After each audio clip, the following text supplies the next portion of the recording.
तो जी कल मैंने एक ख़बर ब्रेक की और वो ख़बर थी कि जब चेयरमैन तहरीक इंसाफ जीआईटी में कल अपीयर हुए, ये डीआईजी ऑफ इस्लामाबाद के ऑफिस में ये हुई थी कल जीआईटी, और उसमें एफआईआर नंबर 255/23 जो रजिस्टर्ड हुई है पीएस रमा इस्लामाबाद में अगेंस्ट चेयरमैन पाकिस्तान तहरीक इंसाफ, उस पर इनकी तलबी हुई, इनका इंटरव्यू किया गया कि इन्होंने आला फ़ौजी अफसरान के ऊपर बड़े हमले किए, लीथल आर्मी चीफ पर, डीजीआईएसआई के ऊपर, डीजीसी के ऊपर, इन तीनों में हमले किए। तो मैंने ये खबर ब्रेक की थी अपने ट्विटर से, मैं आपको पढ़ के सुनाया था कि चेयरमैन तहरीक इंसाफ जो है appeared before the GIT and failed to prove his most dangerous allegations against DGC, DGI and COS. He owned all the video clips in which he accused the three most important officers of Pakistan Army in the worst manner, yet he failed to prove a single allegation. और साथ ही मैंने जो GIT की proceeding है जिसमें वो interview हुआ chairman Tehreek Insaf का, मैंने उसका भी कुछ हिस्सा शेयर किया। उसमें लिखा था कि जीआईटी प्रोसीडिंग के अंदर इनसे पूछा गया, मैं आपको थोड़ी डिटेल से बताया था, ये ट्विटर में नहीं आ सका था, लेकिन इसका मैंने एक खुलासा जो है वो ट्वीट में भी अपने दिया था। इसका जवाब तहरीक इंसाफ के चेयरमैन ने आज दिया, वो मैं आपको बताऊँगा क्या है मेरे ट्वीट का। वो ये था कि जी इनसे पूछा गया इनसे कि आपको ये वीडियो क्लिप्स दिखाए जा रहे हैं जिसमें आपने general Faisal Naseer, general Nadeem Anjum, general Syed Asim Munir, Pakistan army chief, DG ISI, DGC, इन सब पे बहुत बड़े हमले किए हैं, बड़े इल्ज़ाम लगाए, कत्ल का, टॉर्चर का, पता नहीं किस किस चीज़ का। तो चेयरमैन साहब तहरीक इंसाफ साहब आपके पास कोई इसके सबूत हैं? उन्होंने कहा जी वीडियो क्लिप्स जो आप दिखा रहे हैं मुझे, जीआईटी वालों को कहा चेयरमैन तहरीक इंसाफ ने, वो सारी मेरी हैं। मैं मानता हूँ ये वीडियो में कोई रंगबाजी नहीं हुई हुई, कोई इसकी ऑडिट कराने की जरूरत नहीं, मेरी है। उसके बाद उन्होंने कहा कि जी ये मैंने इल्ज़ाम लगाए टॉर्चर वगैरह के आला फौजी अफसरान पे। तो उसके बाद उनसे पूछा गया कि do you have any proof of your allegations, आपके पास कोई सबूत है इन चीज़ों का तो जो आप पेश कर सकते हैं अभी? तो चेयरमैन तहरीक इंसाफ साहब ने कहा कि नहीं जी मेरे पास तो कोई ऐसा सबूत नहीं है। फिर उनसे पूछा गया कि क्या जनरल फैसल नसीर जो है उन्होंने आपको बराह रास्त धमकी दी थी या थ्रेटन किया था? तो चेयरमैन तहरीक इंसाफ ने कहा कि नहीं, बिल्कुल नहीं। तो उसके बाद उनसे पूछा गया कि then why you levied allegation against him, आपने फिर उन पर इल्ज़ाम क्यों लगाया डीजीसी के ऊपर? तो बड़ा हैरत अंगेज जवाब दिया, प्राइम मिनिस्टर रह चुके हैं चेयरमैन तहरीक इंसाफ, कहते हैं समवन टोल्ड मी। मतलब आप चाहे जनरल फैसल नसीर हो, जनरल नदीम अंजुम हो, जनरल सैयद आसिम मुनीर हो, आप शख्सियात को निकाल दें, आप उनके ओहदों को भी निकाल दें, एक आम आदमी पे अगर आप इल्ज़ाम लगाने जा रहे हैं कत्ल का, अपने कत्ल का, दूसरों के कत्ल का, टॉर्चर का, और आपसे पूछा जाए कि जी आपको सबूत है तो दें ताकि हम भी उनके खिलाफ कोई कार्रवाई करें, तो आप कह रहे हैं जी सबूत तो कोई नहीं है और मैंने इसलिए कहा कि समवन टोल्ड मी। मतलब ये आप एक आम आदमी ले मैन से तो एक्सपेक्ट कर सकते हैं, लेकिन इतने पढ़े लिखे आदमी, ऑक्सफोर्ड से पढ़े हुए हैं, ex prime minister chairman Tehreek Insaf, इतना ज़्यादा उनको एक्सपीरियंस है, हम उनकी एजुकेशन क्वालिफिकेशन की बड़ी इज्जत करते हैं, वो प्राइम मिनिस्टर रह चुके हैं इस मुल्क के, वो कह रहे हैं समवन टोल्ड मी। उसके बाद उन्होंने कहा कि जी आपने कोई एविडेंस, कोई प्रूफ, कहते हैं नो। फिर उनसे पूछा गया कि वाई यू नेम डीजीआईएसआई, आपने उन पर कोई इल्ज़ाम लगाए? तो उन्होंने क्या जवाब दिया साबिक वज़ीर आज़म ने, चेयरमैन तहरीक इंसाफ ने, कि उन्होंने एक प्रेस कॉन्फ्रेंस की थी, उसकी बुनियाद पर उन्होंने ये सारे इल्ज़ाम लगा दिए डीजीआईएसआई के ऊपर। उन्होंने कहा have you met general Faisal Naseer, आप कभी जनरल फैसल नसीर डीजीसी से मिले? कहते जी नहीं। फिर उन्होंने पूछा ये आप डर्टी हैरी किसको कहते हैं? उस पर उन्होंने जवाब दिया जनरल फैसल नसीर। मतलब इखलाक से गिरी हुई बात है कि एक पाकिस्तान के जनरल जिसने अपनी ज़िंदगी दी है पाकिस्तान को, वो ख्वाह डीजीआईएसआई हों, ख्वाह जनरल से आसिम मुनीर साहब हों, और ख़ास तौर पर जनरल फैसल नसीर जिनकी बात हो रही है, वो अपनी फैमिलीज़ का टाइम कॉम्प्रोमाइज़ करते हैं। ये लोग अपनी पैसे की खातिर नहीं, मुल्क की मोहब्बत की खातिर जब वर्दी पहनते हैं तो वो ये देखते नहीं है कि वो ज़िंदा भी रहेंगे कि नहीं रहेंगे। जनरल तो ये अब बने हैं ना, इससे पहले तो ये सोल्जर्स के लेवल से, ऑफिसर सेकंड लेफ्टिनेंट के लेवल से इन्होंने जाना होता है, आगे बॉर्डर पे भी जाना होता है। आप उसको जिस तरह के अलकाब से नवाज रहे हैं, आप फ़ौज की हद तक कर रहे हैं। आप ये सिर्फ जनरल फैसल नसीर या जनरल नदीम अंजुम या जनरल सैयद आसिम मुनीर की बात नहीं कर रहे, आप पूरी फ़ौज की हद तक कर रहे हैं। इस वजह से नहीं कि आप चाहते हैं कि फ़ौज कोई ऐसा रोल आप उसके लिए सोचा हुआ आपने एरिस्टोटल की डेमोक्रेसी वाला, प्लेटो वाला, जो कि किसी को पता ही नहीं था, इसलिए कि जी वो आपका फ़ोन नहीं उठा रहे, वो आपके साथ अब किसी इलेक्शन के अंदर आपका साथ नहीं देंगे, वो आपके लिए जोड़ तोड़ नहीं करेंगे। कोई सिंध का इलेक्शन जीत के आप बंदा वहाँ से आएगा तब कहेंगे ये मेरा फ्रंट बैट्समैन है, ओपनिंग बैट्समैन है, आप उसको ये नहीं कहेंगे आईएसआई के किसी बहुत बड़े अफसर को। वो उन्होंने कहा इनकार किया तो आप उनके पीछे पड़ गए। मुझे इन्होंने जवाब दिया चेयरमैन तहरीक इंसाफ ने, मेरे ट्वीट का उन्होंने ट्वीट मेरा लगा के जवाब दिया। उन्होंने ये कहा सबसे पहले तो जो कुछ वीडियो मैंने कहा शायद कोई सबूत दिया होगा, सबसे पहले तो जो कुछ वीडियोस मैंने कही मैंने सबकी तस्दीक करता हूँ।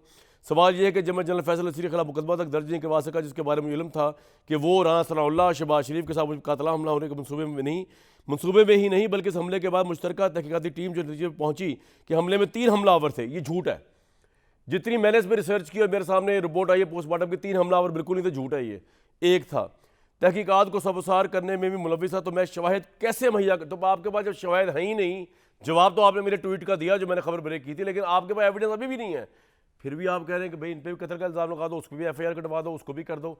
आप फौज की हद तक कर रहे हैं और आप करते आ रहे हैं, और उसकी वजह यही है कि ऑब्वियसली वो न्यूट्रल हुए या उन्होंने चलो जी आपको उतार दिया जनरल बाजवा ने, लेके भी आपको आए हिसाब बराबर, उसके बाद आप उनके पीछे पड़ गए कि वो आपका साथ नहीं दे रहे, पोलिटिकली आपको लाइन नहीं करे। मेरे साथ भट्टी साहब मौजूद हैं, आमिर राना साहब मौजूद हैं, मियां जावलती साहब मौजूद हैं, और तो हमें थोड़ी देर के लिए माहिर मैशत भी ज्वाइन करेंगे, डॉक्टर खाकान नजीब साहब।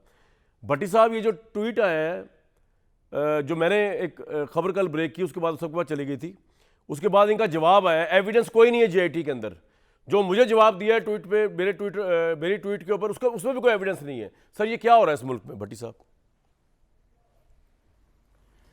देखिए भाईजान, मैं तो आपका जो ट्वीट था वो पढ़ के हैरान हो रहा था, जो आपके आर्मी चीफ, DGISI और DGC पर इल्ज़ामात हैं कि जो वीडियो क्लिप्स हैं, क्या ये आपके हैं?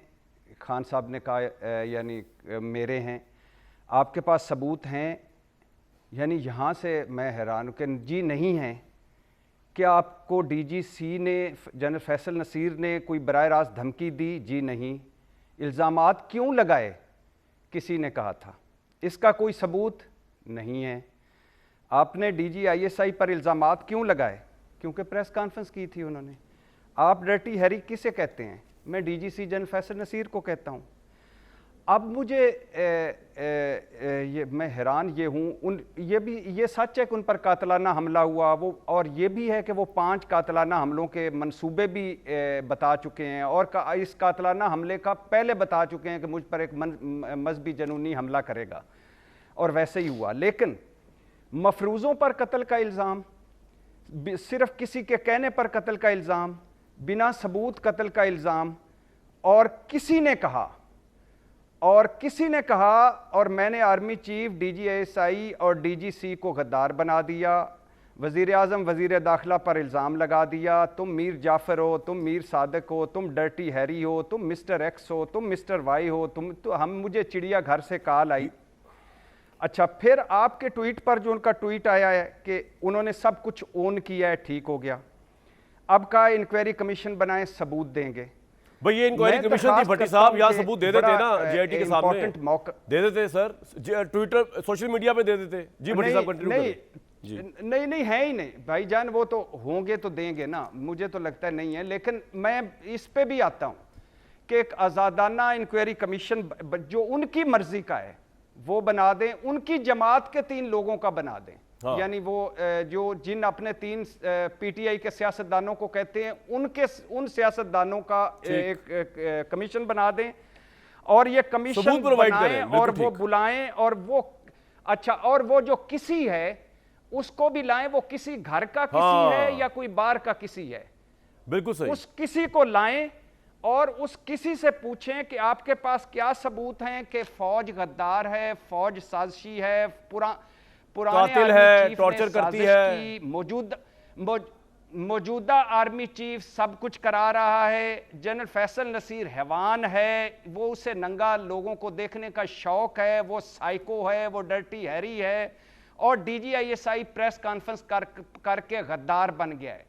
वो जो या घर का किसी या जो बार का किसी है, उसको लाएं और ये साबित करें कि जो इससे पहले वो 35 पंक्चर का इल्जाम लगा चुके और कह चुके उसके बाद के जी ये तो पॉलिटिकल बात थी। बिल्कुल ठीक है, किसी ने बताया था, और ये मेरा सियासी बयान है। भट्टी साहब बात ये है, आपका पॉइंट आ गया, 10 अरब दिए थे। बिल्कुल आपका पॉइंट, एक जुमला हाउस ऑफ शरीफ ने, एक जुमला सिर्फ हाउस ऑफ शरीफ ने मुझे 10 अरब दिए थे, पैनामा लीक से इलादा हो जाओ, वो भी किसी ने कहा था और वो इलादा हो गए। तो अब इस किसी को बिल्कुल ठीक और है, इनको बुलाएं, इनकी पार्टी का आजादाना कमीशन बनाएं। बिल्कुल ठीक। और इसके बड़े खतरनाक एंगल हैं कामरान भाई। एक एंगल ये है कि आज उस किसी और इनकी वजह से हजारों लोग जेलों में हैं।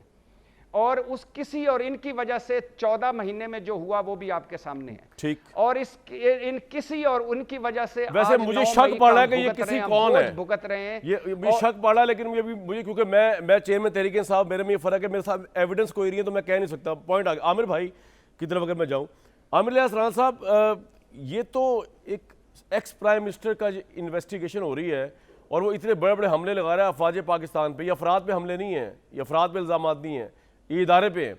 और वो कह रहा है कि जी वो कह रहे हैं कि समन टोल्ड मी। तो सर ये आपके ख्याल में ये किस लिहाज से, इसका क्या इम्प्लीकेशन हो सकती है इनके लिए आपके नज़दीक, ये क्या है sir, your take on it? मैंने आप दोनों की गुफ्तगू सुनी तो उस दौरान मैंने कुछ पॉइंट्स फ़ौरन रखे। इम्प्लीकेशंस पे आता हूँ। इनकी बयानिया है कि मेरा काम है इल्ज़ामात आयद करना। 35 पंक्चर 86 बयान। जुनेजो एसएसपी को मारा, कुछ नहीं हुआ। पीटीवी पे हमला किया, कुछ नहीं किया। पार्लियामेंट पे हमला किया, बाकायदा उसके जंगले तोड़े, कुछ नहीं हुआ। सुप्रीम कोर्ट पे गंदे कपड़े डाले रखे, किसी को कुछ भी नहीं हुआ। कश्मीर हाईवे पे इन्होंने पुलिस वैन से लोगों को छुड़ाया। अगर ये सहूलतकारी ना होती और उस पर कोई एक भी एक्शन हो गया होता, तो यकीन मान लें पाकिस्तान की मिलिट्री स्टेट के ऊपर, हमारी है ना मिलिट्री, किसी और की तो नहीं है। मैं फौज के अंदर रहने वालों को मिलिट्री नहीं कहता, पाकिस्तान की मिलिट्री है वो तो काम कर रहे हैं अपना, बिल्कुल ठीक है। ये हम पे हमला किया इसलिए किया कि इनको इतनी जुर्रत हुई कि ये मैं फिर भी बच जाऊंगा। और आज लोग पूछते हैं कि जी आपने फॉर्मेशन कमांडर्स ने एक प्रेस रिलीज जारी की, आपने कहा कि नाकाबिले तरदीद शवाहिद मौजूद हैं। भाई आपके पास जो कुछ भी है उसे पब्लिक करें। पब्लिक से मुराद मैं ये नहीं कहता कि आप मुझे और आपको दिखा दें, नहीं, आप कोर्ट ऑफ लॉ में ले जाएं। आपने मिलिट्री कोर्ट में लेके जाना है, जिनको ले जाएं, जिनको आपने इंसदाद दहशतगर्दी की अदालत में लेके जाना है ले जाएं, लेकिन इसको डिले ना करें। क्योंकि वो जो खौफ है मिलिट्री कोर्ट्स का वो ये है कि वहाँ फैसले फ़ौरन हो जाते हैं, चाहे वो 30 दिन में हो या 27 दिन में हो, तो जाना चाहिए। वो जो आपने स्टार्ट में पढ़ा सारा रात हमने भी वही किया और सबके पास खबर आई कि जी ये ट्वीट आ गई, चीज़ें आ गई, सामने आ गई, खान साहब ने उसका जवाब दे दिया कि मैं कैसे मुकर सकता हूँ, ज़ाहिर है उनका बयान है, वो इसके कैसे मुकर सकते हैं। लेकिन बयानात में जो इल्ज़ामात लगाए हैं उसके ऊपर अब सिर्फ यहाँ तक नहीं रुक जाना चाहिए, इनको मंतकी अंजाम तक जाना चाहिए कि अगर मुझे दोबारा पकड़ा गया तो यही कुछ होगा। तो हुजूर अनवर, जो लोग इसको देख रहे हैं, चाहे वो वफाकी हुकूमत है, पंजाब हुकूमत है, मिलिट्री के GHQ है, इन सब को अब अपनी 9 मई से लेके आज तक इन एफर्ट्स को किसी हतमी शक्ल पे ले जाना पड़ेगा, क्योंकि ये बातें बहुत हो चुकी हुई हैं। यहाँ पे अब ये इल्ज़ाम लगना लग गया है, मजाक बनने लग गया है कि जी असल में तो ये प्रेस कॉन्फ्रेंस कराने का काम है। इसका जवाब भी आना चाहिए कि क्यों जी आप मिलिट्री की जो हमारे असासे हैं, जो हमारे शोहदा हैं, उन पे हमले करें तो बदले में आपसे प्रेस कॉन्फ्रेंस करानी है। ये तासुर ख़त्म करना होगा। ये मैंने भी कहा कि जो इसमें इन्वॉल्व है उसके साथ वाकई सियासत से हट के, किसी मैलिफाइड इंटेंशन से हट के उनको कानून के मुताबिक करार वाकई सजा दिलवानी है। और ये डिले नहीं करना चाहिए, क्योंकि अब वो ये गुफ्तगू सरेआम शुरू हो गई है कि जी मैं प्रेस कॉन्फ्रेंस कर लूँ तो बस ठीक है, वरना मुझ पे कोई इल्ज़ाम नहीं है। ये हुकूमत का भी काम है सोचने का, सिर्फ पार्लियामेंट का कौमी असम्बली से करारदाद पास करा देना ये काम नहीं है। आपका काम है जो एक्शन लेना है वो लें। वफाकी वजीर हमारे साथ बैठे हुए हैं, इनकी गुफ्तगू से हम बड़े महजूज भी होते हैं, लेकिन इनका काम भी टीवी पे तकरीर करना नहीं है। कैबिनेट पे जाएं और बैठ के बात लेके आएँ कि जी आप लोगों ने किया क्या है, क्योंकि ये शोर बहुत हो चुका है, फैसला कराएं। राइट। मियाँ जावेद लतीफ़ साहब, बेसिकली सियासतदान इस तरह के बयान देते रहते हैं, हो सकता है आपकी पार्टी में भी ऐसे लोग हों जो देते हों, तो आपसे अब इस पर क्या बात करूं। सियासतदान तो करते ही रहते हैं, इस तरह इल्ज़ाम लगा देते हैं, लेकिन नेवरदिलेस जो चेयरमैन तहरीक साहब ने इल्ज़ाम लगाए उनकी इंटेंसिटी बहुत संगीन है, क्योंकि वो अशखास नहीं, मैं समझता वो 3 अशखास की बात नहीं हो रही, हमारे इदारे की बात हो रही है, वो हमारी इज़्ज़त है, हमारी रेड लाइन है अफवाज पाकिस्तान। तो सर आप किस शिशोपंज में गवर्नमेंट के, जैसे रज़ा रब्बानी साहब कह रहे हैं कि मिलिट्री कोर्ट में ट्राई नहीं होना चाहिए, पीपल्स पार्टी का कुछ सेंटीमेंट है जो रोक रहा है 9 मई के मास्टरमाइंड्स को पकड़ने के लिए, सियासत हो रही है, इस पर क्या हो रहा है, थोड़ा बताइए।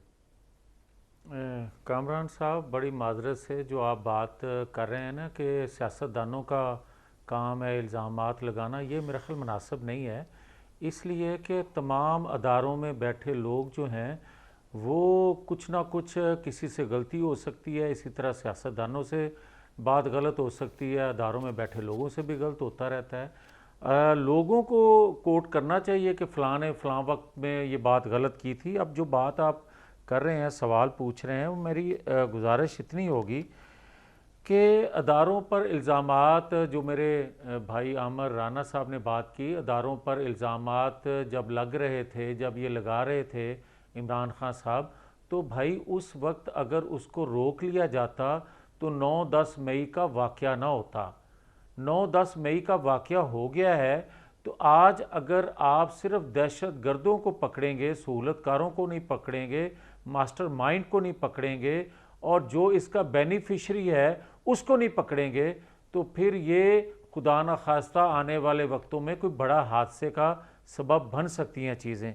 जहाँ तक आमर राना साहब ने एक बात और की कि हुकूमत का काम है, मैं मुनासिब ये समझूंगा कि हुकूमत से ज़्यादा अदारों का काम है, इंटेलिजेंस अदारों का काम है, और जिन अदारों पे इल्ज़ामात लगते हैं उन अदारों में बैठे लोगों को उसका जवाब देना चाहिए सबूत के साथ। और मेरे इल्म के मुताबिक सबके पास सबूत मौजूद हैं कि जो इसने किया 1 साल के अंदर, और उसके बाद जो 9-10 मई को हुआ उसकी प्लानिंग पूरे कई माह जो है वो तैयार होती रही, और उसमें गैर मुल्की वो कुव्वतें भी शामिल हैं जो रियासत को कमज़ोर करना चाहती थी। इसके सबूत भी अदारों के पास मौजूद हैं। तो मैं नहीं समझता कि अगर आज नहीं तो कब, आज अगर आप उन चीज़ों को पब्लिक नहीं करेंगे, मैं सबसे मुखातब हूँ अदारों में बैठे लोगों से, क्या पब्लिक करें जी, पब्लिक क्या करें वक्त को।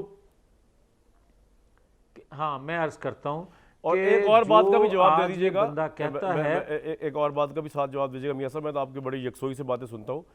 मैं कोशिश करता हूँ कि मैं जब बात करूँ तो मैं बात करूँ हकायक की बुनियाद पे। मैंने जो आपकी खैर पार्टी का नाम नहीं लिया था, लेकिन चले आप अपनी पार्टी पे ले गए। आप लोगों ने जो बैठ के दिहाइयों जरदारी करप्ट है, जर बाबा 40 चोर का बयानिया बनाया था, और उसके बाद आप उनके साथ बैठ के गवर्नमेंट कर रहे हैं। या तो माफ़ी मांगे कौम से कि आपकी लीडरशिप झूठ बोल रही थी, जरदारी साहब करप्ट नहीं है, या अगर वो करप्ट है और आप इनके साथ बैठे हुए हैं तो आप भी करप्ट हैं। चोर के साथ चोर बड़ा डाकू होता है। वह उस तनाजुर में मैं कह रहा था, मेरा आज का मौजू ये नहीं है, लेकिन आप इसमें अगर मुझसे डिबेट करना चाह रहे हैं तो मैं पूरा प्रोग्राम आपसे डिबेट कर सकता हूं। मैंने आपका जिक्र भी नहीं किया था, मैंने एक जनरल बात की थी। अब फरमाइए आपने जो भी बात करनी है। मैं आपकी सलाहियत से वाकिफ़ हूँ, मगर मैं जान के मान पाऊँ तो सिर्फ मैंने ये अर्ज़ करने की जसारत की थी कि जो इल्ज़ामात कत्ल के लग रहे हैं, सियासी जमातों में बैठे लोग कत्ल का इल्ज़ाम जो है किसी पर लगाने से पहले 1000 दफ़ा सोचते हैं, और बग़ैर सबूत के कत्ल का इल्ज़ाम सियासी जमातें नहीं लगाया करती। जहाँ तक आपका ये कहना है कि सियासी जमातें एक दूसरे को मोदी का यार या करप्ट चोर, हाँ ये ज़रूर कहती रहती हैं। जरदारी साहब ने मुशर्रफ साहब पे बेनज़ीर कत्ल का इल्ज़ाम लगाया बात था, करनी चाहिए। उसका कोई सबूत था उनके पास? तो सर छोड़े ना, आप क्यों डिफेंड कर रहे हैं एक ऐसी चीज़ जो आप डिफेंड नहीं कर सकते? सर किसी सहाफ़ी के ऊपर रिश्वत का इल्ज़ाम लगे, मैं विच कूद जावांगे? नहीं जी, सहाफ़ी जड़ा कोई भी सहाफ़ी ऐसा नहीं जो रिश्वत लेंदा होएगा। भाई मुझे क्या पता, लेता होगा नहीं लेता होगा, यार मैंने अपना जवाब देना। चांदे कीजिए जी, आप अपना जवाब दें सर, आप छोड़े सब चांदे कीजिए, मैं की कहां तुम छो 3 हरफ भेजो इस गल ते, तुम अगे चलो सर। आप जो दूसरी बात कर रहे हो उस पर आ जाए। अच्छा आगे टुरिए फिर। चलो सर चलो। Don't defend that the thing that you can not defend और आई कैन नॉट डिफेंड। जी सर, ਤੁਹਾਡੀ ਮਰਜ਼ੀ ਹੈ, ਬਸ ਵਰਨਾ ਜਿੱਥੇ ਤੁਹਾਡੀ ਸੂਈ ਅੜ ਜਾਵੇ ਤੁਸੀਂ ਉੱਥੇ ਰੋਕ ਲੈਂਦੇ ਜੇ ਪ੍ਰੋਗਰਾਮ। नहीं सर, मैं कह रहा अगे चलो, अगे चलो, अगे चलो। मैं जानती मान पावा थे सर, हुक्म ऑर्डर लो। ये बेहतर है। मैं ये कह रहा हूँ कि देखें, जहाँ तक बात है इल्ज़ामात की, बात इल्ज़ामात से आगे निकल गई है, बात है हमले तक पहुँच चुकी है। बात यह है कि आइंदा आपने पाकिस्तान को किस डगर पे लेके जाना है। बात यह है कि अगर आप सहूलतकारों को, बेनिफिशरी को, दहशतगर्दों को आप सज़ा नहीं देंगे तो सरहद पार से आने वाले लोगों के लिए भी कल को आवाज़ें उठेंगी। मैं ये कह रहा हूँ कि खुदा के लिए अब ये सियासतदानों की बात नहीं रहेगी, अब ये अदारों में बैठे लोगों की बात नहीं रहेगी। ये हमारी सलामती के हवाले से जो विंडो खुल गई है, इस विंडो को जब तक आप बंद नहीं करेंगे, और ये विंडो उस वक्त तक बंद नहीं हो सकती जब तक आप तमाम चेहरे बेनकाब कौम के सामने करें ना करें और उनको कटहरे में ना लेके आए, भले वो जितना भी बासर हो, भले वो जितना भी ताकतवर हो। ठीक, बिल्कुल ठीक। भट्टी साहब, क्या जो सियासतदान है इस वक्त ख़ासतौर पर जो पावर में है, PDM वाले, इनके पास ये इखलाकी ताकत है इस वक्त अवाम में कि ये एक जायज़, देखें आप, मैं आमिर इलियास राना साहब अगर बात करें कि चेयरमैन तहरीक इंसाफ ने ज्यादती की, हम कहते आ रहे हैं, आमिर साहब भी कहते आ रहे हैं, मैं और आप तो भट्टी साहब लाजमी कहते आ रहे हैं हर प्रोग्राम में पिछले 8 महीने से कि चेयरमैन तहरीक इंसाफ ज्यादती कर रहे हैं इस मुल्क की फ़ौज के साथ, इस मुल्क के इदारों के साथ। हमारा कहना तो और है ना, इनका तो पॉलिटिकल इंटरेस्ट भी है, मियाँ जावेद लतीफ़ साहब होगी, पीपल्स पार्टी होगी, पूरी PDM होगी, और दूसरा क्या इनकी इतनी इखलाकी ताकत है due to so many reason, जिस तरह गवर्नेंस इन्होंने की है, जिस तरह ये भी इस्टेब्लिशमेंट में हमलावर हुए हैं, इन्होंने अपनी हुकूमतें गंवाई हैं, इनकी इतनी इखलाकी ताकत है कि ये कर सके या ये एतराफ़ करें मियाँ जावेद लतीफ़ साहब, असी तो कर नहीं सकते, इदारे बैठे अफसरान ही उन करेंगे जरा कुछ करेंगे, ये अकाउंट कर सकते हैं एक जेन्युइन केस जो है मास्टरमाइंड्स के खिलाफ भी 9 मई के, ये जो हुकूमत है PDM की। भट्टी साहब अच्छा भाईजान, इस सवाल पे आने से पहले मैं एक, ये जो आप भी जब मेरे सामने भी 2-3 प्रोग्रामों में आपने इस पे बात की और जो आज आमिर भाई ने भी बात की है, मैं इससे एग्री करता हूँ कि खुदा के लिए वो क्या कहते हैं ना कि हम मरे थे जिनके लिए वो रहे वुजू करते। अगर कोई मंसूबा साज है और है, अगर कोई उकसाने वाला है और है, तो और अगर ये इल्ज़ाम हैं और हैं जो मैंने सुने हैं कि फ़ौज को डिवाइड करने की कोशिश की गई, फ़ौज को आवाम से लड़ाने की कोशिश की गई और इन सब को बाहर से सपोर्ट हासिल है, तो खुदा के लिए प्रेस कॉन्फ्रेंसों से आगे बढ़ें। अब प्रेस कॉन्फ्रेंस से ठट्ठा मजाक और जुगतें बन गई हैं, जजेस कह रहे हैं कि प्रेस कॉन्फ्रेंस करो और मामला ख़त्म करो, ये डबल मजाक बन रहा है, डबल संगीनी हो रही है। अगर कोई मुल्ज़म मुजरम फैसला होना चाहिए जल्दी, और बिल्कुल मैं आपसे 9 एग्री मई करता का हूं। बोझ उस पर है, तो एक सिर्फ बात, एक कामरान भाई जी। अगर 9 मई का बोझ उस पर है तो वो प्रेस कॉन्फ्रेंस से कैसे साफ हो सकता है, और अगर वो हो सकता है तो फिर उन हजारों बेनाम लोगों को जो उकसाने पर और मंसूबा साजों पे और बयानिए में आकर जिन्होंने हमले किए, उनको भी प्रेस कॉन्फ्रेंस का मौका नहीं, ये PDM की गवर्नमेंट कर सकती है। मेरा सवाल ये था, क्विकली मैंने फिर ब्रेक लेके आना है दोबारा आमिर साहब के पास और मियां साहब के पास, जल्दी जरा। अब दूसरी बात है, PDM हुकूमत ये तो बिल्कुल नहीं कर सकती। बाकी इखलाकी जरूरत छोड़ें, जरदारी साहब ईंट से ईंट बजा चुके हैं, नवाज शरीफ साहब 5 आर्मी चीफ और से लड़ चुके हैं और गुजरांवाला जलसा कर चुके हैं, जवेद लतीफ़ साहब मजहबी तौर पर काफिर के करीब तक पहुंचा चुके हैं PTV के वसाइल इस्तेमाल कर, ख्वाजा आसफ साहब की तकरीरें ऑन बोर्ड हैं, गूदा निचोड़ लिया, कौन सी जंग जीती थी आपने। ये सारे के सारे लोग इस हमाम में नंगे हैं, ये सारे के सारे लोग इनके इक्तदार में और चेहरे होते हैं, अपोजिशन में और चेहरे होते हैं, ये सब के सब किसी जोगे नहीं, पॉइंट आ किसी गया सर बात आपका, करने के काबिल नहीं। फौज इनको वो चाहिए जो इनके साथ हो, हाँ। और वो इलेक्शन सभी को कमीशन वो चाहिए चाहिए जो इनके साथ हो, नैब वो चाहिए जो इनके साथ हो, पुलिस FIA वो चाहिए जो इनके साथ। बिल्कुल ठीक। मियां जावेद साहब आप कोई रिस्पॉन्ड करना चाह रहे हैं क्विकली, और फिर आमिर साहब भी कर देंगे ब्रेक से पहले। जी टाइम है अभी। जी मेरी गुजारिश सुने, ये अरशाद भट्टी साहब जो है ना, मैं क्या कहूँ इनको, मैंने जो क्लिप दिखाए थे मैंने वो आज भी उस पर कायम हूँ, आइंदा भी कभी करेगा कोई भी गैर आईनी रोल उसका भी नाम लेंगे, ये हमारी जिम्मेदारी है। जावेद भाई आपका पॉइंट आ गया। आमिर भाई आपने कुछ ऐड करना है before I take a break? जी आप अगर तो ब्रेक लेना चाहते हैं तो ले लें, वरना फिर मौका तो फिर बात करने का नहीं, आप मौका पूरा, आप आराम से, उसके बाद ही बात करूंगा मैं। आप बोले, खुल के बोले। ये वो सियासतदानों को हम समझते हैं, चाहे वो हम PDM का नाम लें या पीपल्स पार्टी का लें, कि इनके ऊपर हम हर तबर्रा बड़े आराम से कर सकते हैं, ऐसे नहीं है। मैंने जो पहले हिस्से में कहे थे वो सारी सहूलतकारी साबिक वज़ीर आज़म को बतौर अपोजिशन लीडर भी और बतौर वज़ीर आज़म उस वक्त की इस्टेब्लिशमेंट ने की। बिल्कुल ठीक। जो आके कहीं जान छुटी है शायद जनवरी के इस साल के स्टार्ट में, किसी के पास कुछ भी नहीं था, कुछ भी करते थे कुछ दूसरा हो जाता था। क्या सहूलत कर रहे हैं? अब जब कोई खुलेगी बात किसी दिन, कभी तो आएंगे सबके नाम, अभी तो वो सब एक दूसरे के पोतड़े खोल रहे हैं। जनरल बाजवा कुछ कहते हैं, जनरल फैज़ कुछ कहते हैं, इंटरव्यूज़ और इधर उधर से जवाबात आते हैं। तो सहूलतकारी ना होती तो ये इनका भी बेड़ा गर्क ना होता जिस कदर ये लोगों में ख़राब हुए PDM वाले। लेकिन इसके अंदर ये नहीं है सिर्फ कि भाई इनका ही सारा कसूर है। आपने एक बीज बोया 2016, 17, 18 से लेकर मुसलसल चलाते रहे, तबाही का बाइस बने वो सारे फैसले जिस पे रिव्यू जाने वाले आर्मी चीफ ने किए, किसी और ने नहीं किए। पब्लिकली अनाउंस उन्होंने किया कि हाँ हमने ये गलत काम किए। तो जब तक आप नहीं करेंगे, और आज मैं कई दफ़ा कह चुका हूं हमारी मोअज़्ज़ज़ अदलिया को भी खुल के सामने आना चाहिए। आज साबिक वज़ीर आज़म ने सुप्रीम कोर्ट में लिखा है कि नवाज शरीफ को इस्टेब्लिशमेंट की मदद से इक़्तिदार से बाहर किया। किसकी मदद से किया? फिर तीसरा हिस्सा किसी का था, एक हिस्सा मान रहा है कि हमने गलतियां की, जाने वाला कह गया, आने वाला कह रहा है खुदा का वास्ता है आपस में बात करो, मेरी तरफ ना हो। जो बार बार साबिक वजीर आज़म आमिर भाई आपकी बात आ गई है, मैं क्विकली जरा हमारे माहिर मईशत हमारे साथ है खाकान नजीब, उनका भी व्यू ले लूं। आमिर भाई जरा आपकी इजाजत से, खाकान साहब को मेरी आवाज़ आ रही है? जी आ रही है सर। ये जो बजट आया है इसको कहा यह जा रहा है कि बड़ा डिसेप्शन पे मबनी है, और IMF ने भी शायद इसको रिजेक्ट कर दिया या बड़े बुरा उसमें दिया, और हम IMF से भी शायद बाहर निकल जाएंगे इसके ऊपर। इसमें जो चीज़ें बताई गई हैं वो प्रैक्टिकली शायद पॉसिबल ही नहीं हो पाएंगी। आप इसका किस तरह क्रिटिकल तजिया करते हैं? आम आदमी के लिए रिलीफ है सर इसमें प्रैक्टिकली?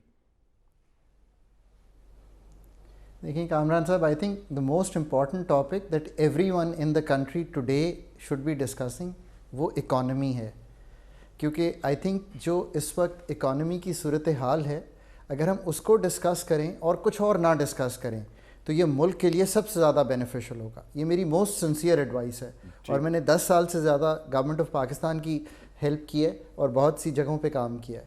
ये मैं इसलिए कह रहा हूँ कि ये जो बजट है, मैं इसका एक आपको तज्जिया पेश करता हूँ। अगर ये हम नहीं करेंगे, और एंड आई होप कि आप मुझे अगर 15 मिनट देंगे तो मैं, आप जब घर जाएंगे तो आप सोचेंगे कि हमें कल दोबारा इसी पे प्रोग्राम करना चाहिए। Please start. हम जहाँ पे खड़े हुए हैं, ये जो बजट है, इसमें हम 416 अरब रुपया फेडरल गवर्नमेंट जब बोरो करेगी तो उसकी ये हैसियत होगी कि वो 7,300 का मार्कअप पे करे, ठीक? क्योंकि हमारी जो फेडरल की अर्निंग है वो इतनी भी नहीं है कि जो हमारा मार्कअप ड्यू है 7,300 अरब का वो हम पे कर सकें। हम 416 अरब रुपया बोरो करके वो पे करेंगे। उसके बाद pensions, running of the civil government, the armed forces, the subsidies, the PSDP जिसको हम डेवलपमेंट बजट कहते हैं, और grants, these are all borrowed. ये है सिवेरिटी ऑफ चैलेंज जो बजट आपके सामने पड़ा हुआ है। हम सारा कुछ बोरोड, अगर ये बोरोइंग फॉर एग्जांपल, इसका दूसरा जाविया ये है कि अगर ये कोई हमें पैसे ना दे तो हम ये सारे काम नहीं कर सकते। ये है चैलेंज जो पाकिस्तान को आज लाहक है इस बजट के लिहाज से। और जो दूसरा चैलेंज ये है कि आज 3.9 अरब डॉलर पे खड़े हैं, IMF की नवी रिव्यू को कंप्लीट नहीं कर पा रहे। और अगर आप मुझे 1 जुलाई को बात करेंगे तो ये नंबर बेशक नोट कर लीजिएगा, हम 3 अरब डॉलर से भी नीचे अपने ज़खायर पे चले जाएंगे जो अगले 15-20 दिन में पेमेंट्स लाहक है। ये है नंबर 2 चैलेंज पाकिस्तान का। नंबर 3 चैलेंज ये है कि IMF के बग़ैर जो इलेक्शन साइकिल में हम जा रहे हैं हम वो पूरा नहीं कर पाएंगे, इसलिए कि 15 अगस्त या 12 अगस्त को जब ये हुकूमत जाएगी तो एक इंटरिम गवर्नमेंट आएगी। हमारे रिजर्व्स इतना प्रेशर में आ चुके होंगे कि बग़ैर इसके कि कोई हमें फ्रेंडली कंट्री बेल आउट दे या IMF का किसी तरह हम इंटरिम बेल आउट लें, we will be very pressurised on the State Bank. एक बात बताइए, अगर ये एक आपने ये बड़ी ज़बरदस्त बात की, मैं आपसे कंटिन्यू भी करूँगा अभी ब्रेक के बाद भी। ये सारी सिचुएशन जो है इसकी जिम्मेदारी, मुझे पता है आप इकोनॉमिस्ट है, लेकिन इकोनॉमिक पॉइंट ऑफ व्यू से बता दें, अगरचे इसके जवाब की अगर आप देंगे तो पॉलिटिकल इम्प्लीकेशन लाजमी होगी, लेकिन हम क्या करें, पॉलिटिकल टॉक शो चल रहा है यहाँ पे। इस तमाम ये जो हम बिल्कुल बिगाड़ की तरफ जा रहे हैं इकॉनमी को लेके, इसकी जिम्मेदारी 3.5 साल की मिस गवर्नेंस पे डाली जाए पाकिस्तान तहरीक इंसाफ की, या हम कहें कि जी वो तो थी लेकिन इन्होंने आके तो बट्ठे बिठा दिया जो आए हैं PDM वाले। मुख्तसर जवाब फिर मैं ब्रेक के बाद आपसे बात करूँगा। कामरान साहब जी, आपका प्रोग्राम चूँकि बहुत नाजरीन और आम पब्लिक देखती है तो मैं एक फ़िगर उनके सामने रखता हूँ, वो ख़ुद माइंड मेकअप कर लेंगे। दिसंबर 2021 जब हुकूमत पिछली थी तो हमारे ज़र मुबादला के ज़खायर 18 अरब डॉलर पे थे। जब हुकूमत तब्दील हुई तो हमारे ज़र मुबादला के ज़खायर 10 अरब डॉलर पे आ गए थे। आज हम 4 अरब डॉलर पे खड़े हैं, और मैं आपको ये इंदिया दिए जा रहा हूँ कि हम 3 अरब डॉलर को नीचे क्रॉस कर जाएंगे जब हम 30 जून के बाद मैं और आप दोबारा बात करेंगे। आप मेकअप कर लीजिए माइंड कि कहाँ से शुरू हुए थे, even before PDM came in and then PDM came in, and हम कहाँ पे खड़े हैं। आपके ख्याल में बगैर IMF के इलेक्शन फौरी तौर पे हो जाए तो कुछ होगा या नहीं? ये सिचुएशन अभी लिंगर ऑन करेगी, इसका डैमेज बहुत लंबा होने लगा है। दूसरा ये भी बताएं कि इस अरसे में पे कितना किया पाकिस्तान ने, अगर बता सकें जी, अप्रैल से लेके अब तक। जी मैं बता देता हूँ जी। हर सूरत में हमें किसी तरह अभी अपने इंटरिम रिजर्व्स को संभालना है।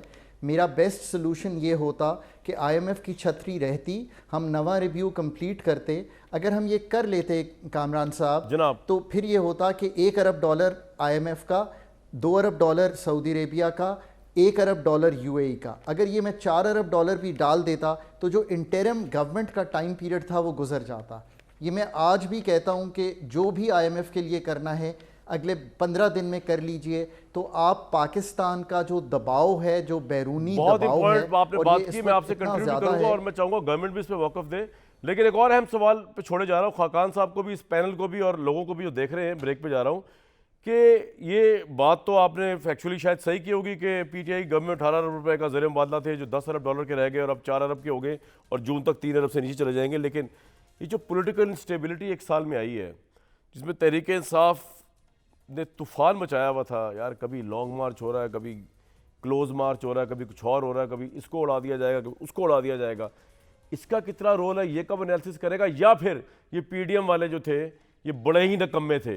ये मैं खाकान नजीब साहब, क्योंकि एक न्यूट्रल आदमी है, इनकी राय ज़रूर लूँगा इसके ऊपर। और क्या IMF से बाहर है कि हम कर्जे दोस्त ममालिक से ले सकते हैं या नहीं, इन पर बात होगी ज़रूर ब्रेक के बाद।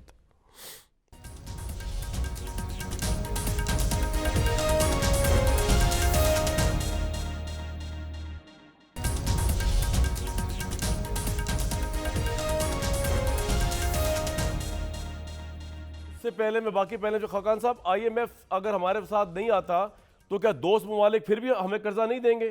क्योंकि IMF नहीं हमारे साथ है, या दोस्त ममालिक सऊदी अरब, चाइना के साथ हमारे ताल्लुकात ऐसे हैं कि वो कहेंगे ठीक है जी, नहीं IMF तो नहीं, हम फिर भी देंगे? और ऐसा क्यों है, वो क्यों नहीं देंगे हमें? हमारे ताल्लुकात तो स्ट्रेटेजिक है उनके साथ। तो आपने ये बहुत कलीदी गुफ्तगू की है। देखिए, जहाँ तक सऊदी अरेबिया और UAE का ताल्लुक़ है, तो उन्होंने तो अपना जो लोन है उसको ज़रूर जोड़ा है कि हम IMF के साथ रहेंगे तो वो आगे चलेंगे। कामरान साहब, उसकी वजह बहुत क्लियर है। हर आदमी अब आपको ये कह रहा है कि आप अपने रिफॉर्म्स कीजिए, नहीं करेंगे तो हम आपको फ्री मनीज़ नहीं दे सकते। वर्ल्ड इकनॉमिक फ़ोरम पे मैंने वज़ीर ख़ज़ाना सऊदी अरेबिया को ख़ुद कहते सुना, उन्होंने ये कहा कि हम अपने लोगों को टैक्स कर रहे हैं, आप भी अपने अमीर तबके को टैक्स कीजिए। इतने खुल के बात हुई। पर इससे एक मुल्क जो है वो डिफरेंट एक्ट कर रहा है और वो है चाइना। चाइना ने हमें पहले भी $1-1.5 अरब जो है वो रिफ़्रेश किया है। मैंने जो अभी आपको नंबर दिया है कि आपके सर मुबादला के ज़खायर शायद $3 अरब से नीचे चले जाएंगे, ये तब है कि अगर $2.3 बिलियन चाइना आपको रिफ़्रेश करने जा रहा है, यानी कि हमारे पास वो पैसे मौजूद हैं, वो कह रहे हैं हम आपको रीफाइनेंस कर देंगे जैसे ही ये पैसे ड्यू होंगे in the next couple of days.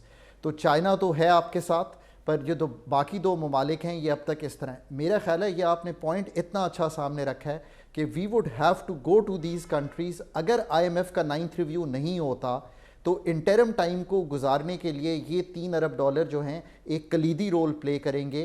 और मैं अगर हुकूमत मैं समझता हूँ कि हुकूमत शायद कोई बैक चैनल इस वक्त कर रही हो कि और भी जगहों से ये पैसे लिए जा सकें। दूसरी चीज़ ये है, दो और बड़ी क्लियर सजेशंस हैं। एक ये है कि आपको अपना RTA, ये जो हमारे रोशन डिजिटल अकाउंट्स हैं, इसका रेट बढ़ा देना चाहिए ताकि आप अट्रैक्ट कर सकें पैसे बैरून मुल्क पाकिस्तानियों से। और तीसरा ये है कि वर्ल्ड बैंक और ADB को, चूँकि आपके वहाँ पे एग्जीक्यूटिव डायरेक्टर होते हैं, आपको उनसे रजू करना चाहिए फौरी तौर पे, और कोई इंटरम बेल आउट जो है बिल्कुल सर, मेरे साथ ही रहिएगा, तब हम अगस्त। बिल्कुल आपने बड़ा वैलिड पॉइंट उठाए सर, बिल्कुल वैलिड पॉइंट। मियां जावेद लतीफ़ साहब, तो किस तरह की इकॉनमी आप छोड़ के जा रहे हैं, जो बता रहे हैं आपको माहिर मईशत, क्या हाल होगा ज़र मुबादला का? यार गुजारिश ये है कामरान शाहिद साहब कि मेरे अज़ीज़ हैं डॉक्टर खाकान साहब, इनसे ये भी पूछ लें कि 2017 में कैसा पाकिस्तान था कर्ज़ों के हवाले से, मईशत के हवाले से, और IMF क्या आज सियासत नहीं कर रहा? और भट्टी साहब के लिए कि क्या IMF आज किसी को सहूलतकारी नहीं दे रहा? और फिर क्या जो कलीदी किरदार का जिक्र कर रहे हैं डॉक्टर साहब, CPEC 2017 के फैसलों में भी और आज भी कलीदी किरदार अदा कर रहा है, ये है असल इशू। इस पे मज़ीद मैं खुल के बात इसलिए नहीं कर सकता क्योंकि एक काबीना का मेंबर हूँ, इससे ज़्यादा मैं कुछ कह नहीं सकता। बिल्कुल सही जी, वैसे भी PDM इससे ज़्यादा क्या भी कह सकती है। भट्टी साहब, योर टेक, आपने खाकान नजीब साहब की गुफ्तगू सुनी है, मुल्क के मायशी हालात के ऊपर आपका टेक? भाईजान, आपने जो एक सवाल छोड़ा था वक्फे के जाने से पहले कि इंस्टेबिलिटी जो इमरान खान जो सियासी चेयरमैन तहरीक इंसाफ की वजह से आई, सियासी अदम इस्तेकाम, बिलाशुबा कोई शक ही नहीं है कि जब तक इस मुल्क में या किसी भी मुल्क में सियासी अदम इस्तेकाम होगा तब तक सियासी मुआशी इस्तेकाम नहीं आएगा। ठीक। लेकिन भाईजान, जब हम देखते हैं पाकिस्तान तहरीक इंसाफ की हुकूमत तो असम्बली में थिन मेजॉरिटी को छोड़ें, तरीके लिबास तरीके लबैक को छोड़ें जो सड़कों पर थी, PDM जो सड़कों पर थी उसको छोड़ें, उन्होंने और उनकी गवर्नेंस मसाइल भी छोड़ें, उन्होंने कोरोना भुगता सर, और कोरोना भुगत कर जो 2017 का पाकिस्तान वो कहते हैं, जवेद लतीफ़ साहब मैं उनके साथ हूँ, लेकिन 2023 का पाकिस्तान जो छोड़ कर गए, आज 2000 जब अब इस 23 में हैं, 21 से ये 22 से 23 में आए हैं, इस पाकिस्तान का हाल देख लें। बदतरीन हुकूमत साबित हुई है। ये आए थे कि हमारे पास सारे मसाइल का हल है, IMF अब सहूलतकारी कर रहा है, मान लेते हैं, लेकिन आप आए थे कि वी कैन हैंडल IMF, हम जानते हैं कि IMF को कैसे हैंडल करना है, हमें IMF डिक्टेट ना करे और हमारे पास प्लान B मौजूद है। ये जो तरीके इंसाफ की नकम्मी और नाहल हुकूमत है जिसने बैरून मुल्क आलमी तनहाई पॉइंट आ गया सर, वक्त कम है। तबाह बर्बाद आमिर कर दिया। साहब आपके कमेंट सर इस हम अरस्तू थे, सिचुएशन हम अफलातून थे, हम सारे मसाइल का हल थे, तो वो किधर गए सारे? कामरान मियां साहब जल्दी कर दें, आमिर साहब का टाइम ले रहे हैं, आप जल्दी कामरान, बोल एक रहे सेकंड। हैं।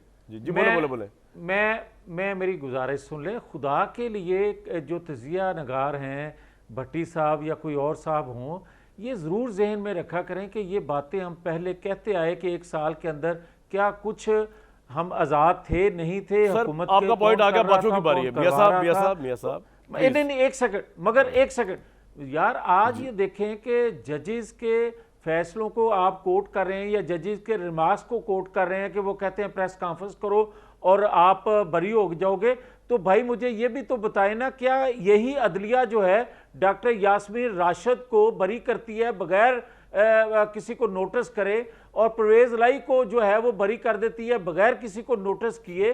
तो मैं बताएं मैं किधर जाऊं? आप किधर ना जाए, आप कहीं ना जाए, पाकिस्तान आप आराम से पार्लियामेंट हाउस में जाएं, फिर शेखुपुरा आए, आराम करें, फिर वापस आए, आप अभी कहीं ना जाएं। आमिर इलियास राना साहब, योर कमेंट सर। अच्छा, पक्की बात है जी सर, पक्की बात।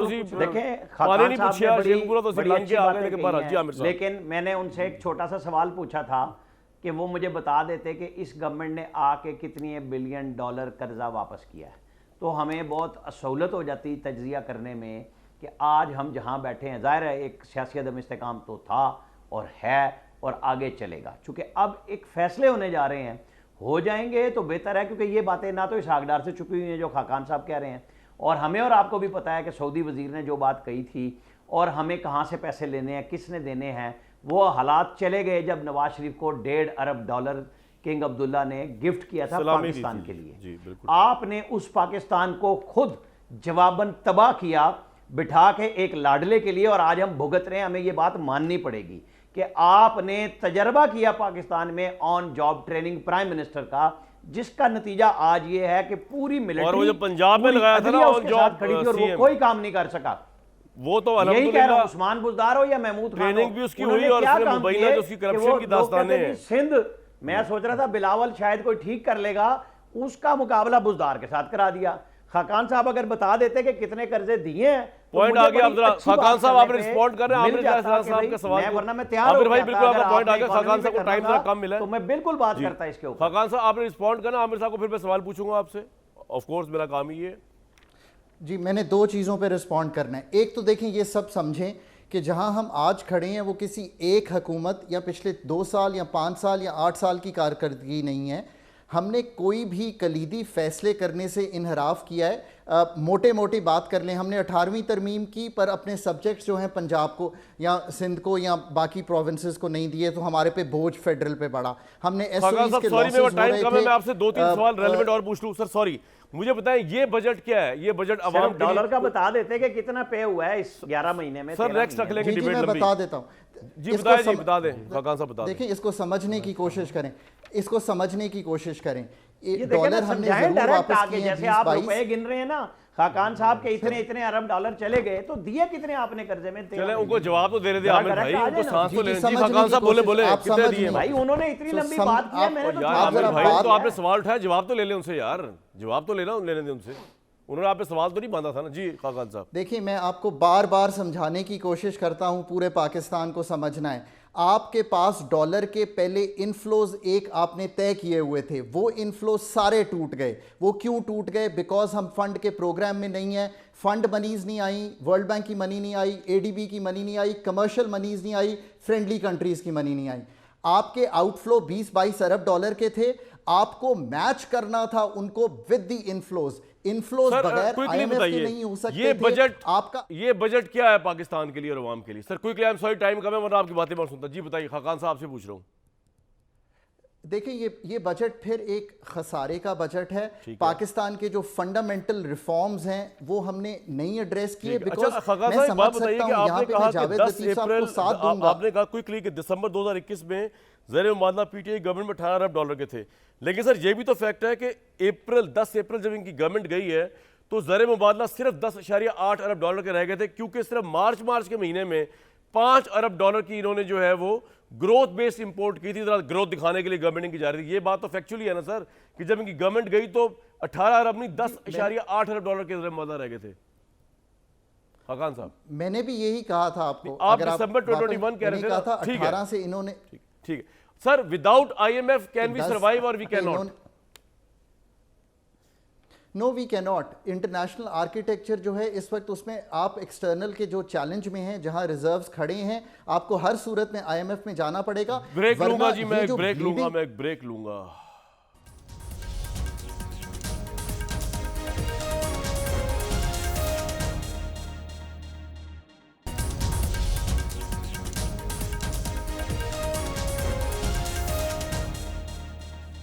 जैसी कोई नई न्यूज़ आएगी दुनिया न्यूज़ पे भी शेयर करूंगा, ट्विटर पे भी करूंगा। देखते हैं चेयरमैन तहरीक इंसाफ जो है अब की दफ़ा क्या जवाब लेके आते हैं, क्योंकि ये जवाब जो उन्होंने दिया है मुझे, उस जवाब में भी एविडेंस नहीं था, सिर्फ इल्ज़ामात थे। और इतने बड़े शख्सियत जो एक्स प्राइम मिनिस्टर रह चुके हों, इल्ज़ामात उनके मुँह से अच्छे लगते नहीं। मुझे दीजिए कल तक इजाज़त।